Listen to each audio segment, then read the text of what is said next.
Welcome to another episode of Game Boy Roulette, where we take a look at randomly chosen games from the Game Boy library. Bill Elliott's NASCAR Fast Tracks. Is NASCAR allowed to have slow tracks? NASCAR. Not really my thing. I know it's a cliche joke, but whenever I see clips of it, it really does just feel like several hours of turning left. No variations in tracks, no thrilling stunts, not even a banana peel or red shell to be found. My lack of interest is extended to games. I like a good racing game, but only ones that have a gimmick, like Mario Kart or Split Second. And I kind of feel like I'm not the only one. Follow me on this. When you think of racing games, does NASCAR come to mind at all? Or do you think of the Need for Speed series, or Forza, or Gran Turismo, or Burnout, or any of 1,000 games that feature the NASCAR experience without being massively narrow in scope to one oval track? So while NASCAR has certainly had its fair share of games, they always felt mostly ignored compared to other racing games. But this one, named after one of the most successful and popular NASCAR drivers ever, seems to have an advantage: the Konami logo front and center. There is a problem though. This is one of those games published by Konami, but not developed by them. No, in this case, development was handled by Distinctive Software, who also handled the NES version of the game. Distinctive Software is most well known for ports of games to DOS and Amiga, and only had 2 Game Boy games to their name, this and a Top Gun game. So really there are so many intangibles here that this could wind up absolutely anywhere on the spectrum of quality. Probably no chance of a red shell though, what a shame. I do enjoy this box art, mostly for artistic reasons. The reflection of the cars in the window, the determined driver, the perspective where you can't see directly around the car but can instantly understand where it is. This is just really, really well done. But how does the game actually play? Start your engines for Bill Elliott's NASCAR Fast Tracks. Wow, that is so many trademarks that Bill Elliott has. Ooh. Good music already. Bill Elliott's NASCAR Fast Tracks. You can tell it's fast by the way that it's a car. I'm ready to go fast on a NASCAR. NASCAR, whoa, what? NASCAR license? Oh, I see. My name will obviously Elliott. What track do I want? Please don't just be an oval. Oh, okay. Yeah, let's do Sears Point.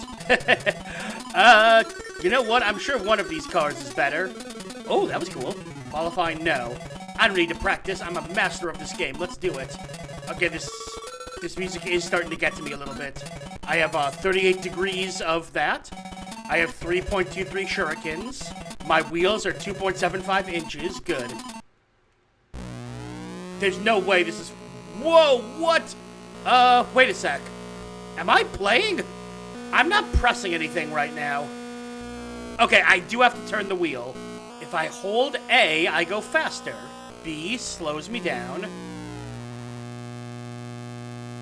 And now I stop. Okay. Yeah, it started you off already moving, which is very strange. But now that I have a chance to get my bearings about me,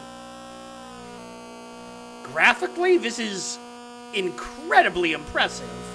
Gameplay-wise, it's a little slippery. Hello. I'm catching up. Don't mind me, it's me, Elliott. Ah, the cars merged. This is not at all... I was really expecting a sort of standard top-down racing game. Not something first person. Oh, okay, so there was a P in the corner, so I said, let's do a pit stop. I have to control this. I don't think I'm doing this right. Oh. Yeah, that makes more sense. Oh, what? Oh! You kind of have to control this. How do I go? Start. Someone who knows NASCAR, was that a good pit stop or not? You know what? I'm actually kind of impressed with this game, I won't lie. Going first person on the Game Boy, always a risky move, but this one is one of the better attempts. It actually has a good sense of speed, which is extremely important. What was it? There was Race Driving that we were playing a while ago, and that one moved at like a quarter of this speed, and it was not very good. That said, the controls are it's so easy to slide around the track. Controls are very slippery, and that tone has, in fact, forced me to descend into madness. Seriously, that tone is so annoying. I get they're going for the engine noises, but man, this is not good. Oh, okay, it is a big problem to bounce around the track. The slipperiness is the biggest issue we're running into. From a technical standpoint, though, this and the pit stop... Oh, what? What happened? Oh. Yeah, I suppose that makes sense. I beat Kiss. Damn you, Bill Elliott, you've stymied me again. Let's do Watkins Green. Glen. Green Glen. Okay, I'm not gonna press anything. Come on. That's so weird. The start of the race is extremely strange. Like, it starts you in the car, then you hit A, and suddenly you're moving. It's like they've cut out a big portion of the beginning of the race. I have definitely played far, far better racing games, but I'll give the game credit, I have played a heck of a lot worse. And whenever you attempt something like this, a first-person 3D perspective on the Game Boy, it's you gain a couple points for ambition. You really do. There were so few of them that the ones they made really stood out. And while most of them that went 3D or first person didn't work that well, I would say this one pulled it off pretty successfully. Oh, that noise is so bad. Easy, easy. Give me the gas. Everything else is good, let's go. I actually really like that mechanic. The pit stop mechanic actually does add to this game a lot. I don't exactly think this is a great game, but for what it is, an attempt at a 3D first-person racing game, yeah, I'd call it above average. It has a lot of little details I'm liking.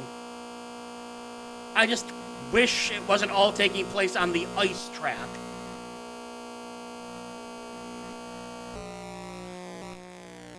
Oh, darn, did it happen again? Yeah, the ice track is a real problem.